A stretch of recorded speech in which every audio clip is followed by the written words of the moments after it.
అందరికీ నమస్కారం. నిన్నటి దినం భారతీయ జనతా పార్టీ బీఫారం మీద జమ్మలమడుగు ఎమ్మెల్యేగా గెలిచిన ఎమ్మెల్యే ఆదినారాయణ రెడ్డి గారు ప్రకటన చేసినారనాలను, లేకపోతే తెలుగుదేశం పార్టీ పచ్చకండుగా కప్పుకొని చంద్రబాబు నాయుడు గారి యొక్క రాజకీయ కోరికలను నెరవేర్చడానికి ప్రకటన చేసినాడనాలను మరి ప్రజలే ఆలోచించాలి.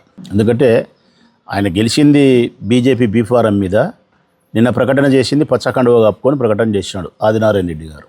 ఆయన ఉద్దేశం ఏంటంటే కనుక ఈ రాష్ట్రంలో ఎప్పుడైతే ప్రభుత్వ వైఫల్యాలు తీవ్రస్థాయికి చేరుతాయో, తుఫాన్ అని ప్రభుత్వం పూర్తిగా వైఫల్యం చెంది ఉంది. గుడిలో జరిగిన ప్రమాదం, మరణాలు, బస్సు యాక్సిడెంట్, మందు దాగి బైక్ అతను అంతమంది చనిపోయేదానికి కారణం. ఆరోగ్యశ్రీ ఆగిపోయి ప్రజలు అల్లాడుతున్నారు. ఫీజు రియంబర్స్మెంట్ ఆగిపోయి పిల్లలు బడికి పోకుండా కాలేజీ పోకుండా ఇబ్బందులు పడే పరిస్థితులు వచ్చినాయి. ఇవన్నీ ప్రభుత్వ వైఫల్యాలు.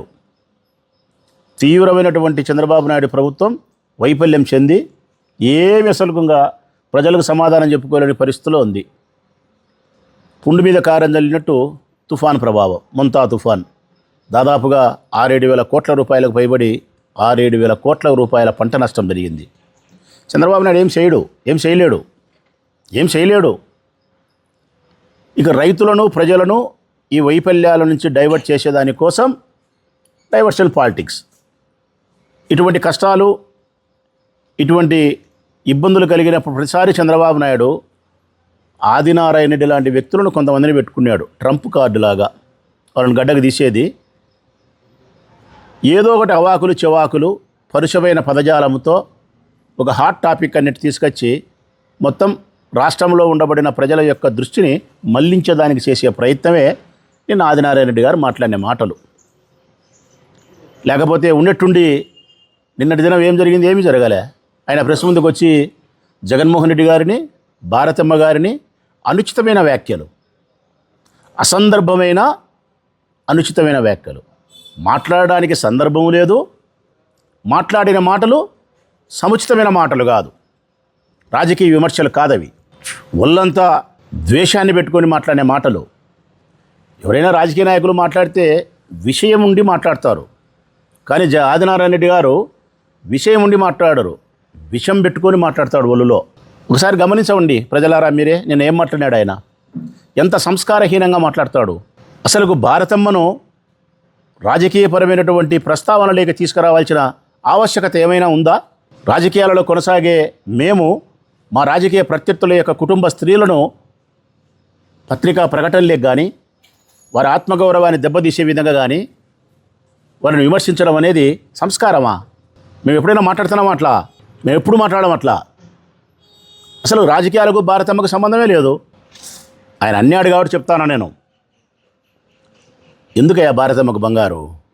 భారతమ్మే నిలువెత్తు బంగారు.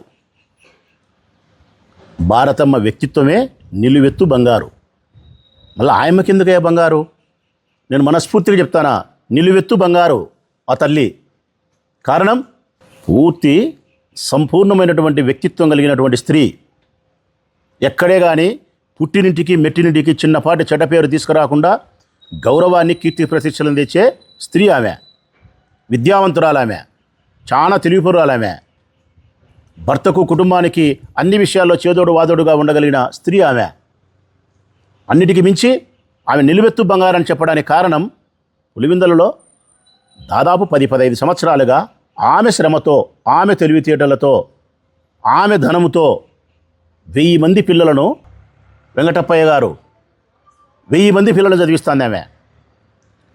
ఈ మధ్యకాలంలో మళ్ళీ విజేత అని ఒక స్కూల్ ప్రారంభించింది ఆమె. మానసిక వికలాంగులను ఆ స్కూల్లో అడ్మిషన్స్ ఇస్తారు, ఉచితం. 3 పార్టీలు కలిస్తే మీరు, జనసేన, టీడీపీ, భారతీయ జనతా పార్టీ, 3 పార్టీలు కలిస్తే ఒక సినిమా రంగం, ఒక కులం, ఒక మతం 3 కలిసినాయి. ఒక సినిమా రంగం పవన్ కళ్యాణ్, కులం చంద్రబాబు నాయుడు కమ్మోళ్ళు, ఒక మతం హిందూ మతతత్వ పార్టీ భారతీయ జనతా పార్టీ. ఒక కులము, ఒక మతము, ఒక సినిమా రంగము 3 కలిస్తే జగన్మోహన్ రెడ్డితో పోటీ చేస్తే మీ ముఖాలకు సీట్లు ఎన్నొచ్చినాయి కాదు, ఓట్లు ఎన్నొచ్చినాయని చూస్తే గన 40% ఓటింగ్ వైఎస్ఆర్ కాంగ్రెస్ పార్టీకి వచ్చింది. మీ డబ్బాలో 3 రకాల ఓట్లున్నాయి. కమలం ఉంది, గ్లాస్ ఉంది, సైకిల్ ఉంది. మా డబ్బాలో ఒక్కటే ఉండేది, ఫ్యానే. మా డబ్బాల ఫ్యాన్ ఒకటే. రాచమల్లి శివప్రసాద్ రెడ్డి డబ్బాలో 84,000 ఓట్లున్నాయి. ఎస్, అవి జగన్మోహన్ రెడ్డి ఓట్లు. జగన్మోహన్ రెడ్డి ప్రజాసేవ కోసం వేసిన ఓట్లు. రాచమల్లి శివప్రసాద్ రెడ్డి చేసిన ప్రజాసేవకు వేసిన ఓట్లవి. మేము ఓడినా గర్వపడతాం. జగన్మోహన్ రెడ్డి గారి బలం, ధైర్యము, నిజాయితీ, ఓర్పు, ఈ 3 సులక్షణాలతోనే ఆయన రాజకీయాలలో స్థిరంగా ఉండిపోగలుగుతాడు. ఆయన పార్టీని దినదినాభివృద్ధి చేసుకోగలుగుతాడు. ఇంకా ఆయన బలహీనతలు చెప్పాలా మీకు నేను. ఆయన బలహీనత ఏం తెలుసునా?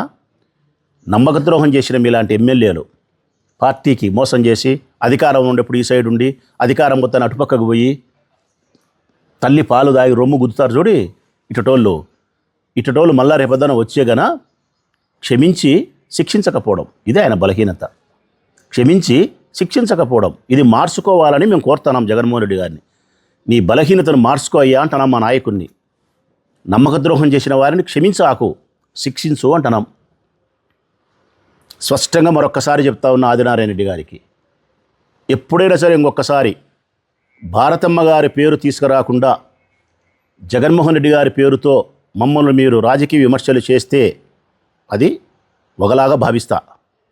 భారతమ్మ గారి పేరుతో మీరు హత్య అని, బంగారని, ధనదాహమని, మరొకటని, ఆమె వ్యక్తిత్వాన్ని అగౌరవపరుస్తూ మహిళను చూడకుండా మీరు మాట్లాడితే ఈరోజు మాట్లాడిన దానికంటే 100% ఎక్కువ మాట్లాడతా.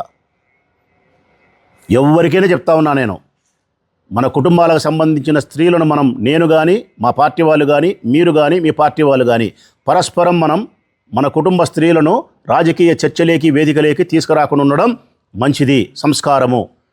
మీరు భారతమ్మను తీసుకొస్తే మాత్రం రాచమల్లి శివప్రసాద్ రెడ్డి 1,000,000 సార్లు మాట్లాడతాడు. ఇంతకంటే పరుషమైన పదజాలంతో మాట్లాడతా నేను. భారతమ్మ జోలికి వస్తే తస్మాత్ జాగ్రత్త.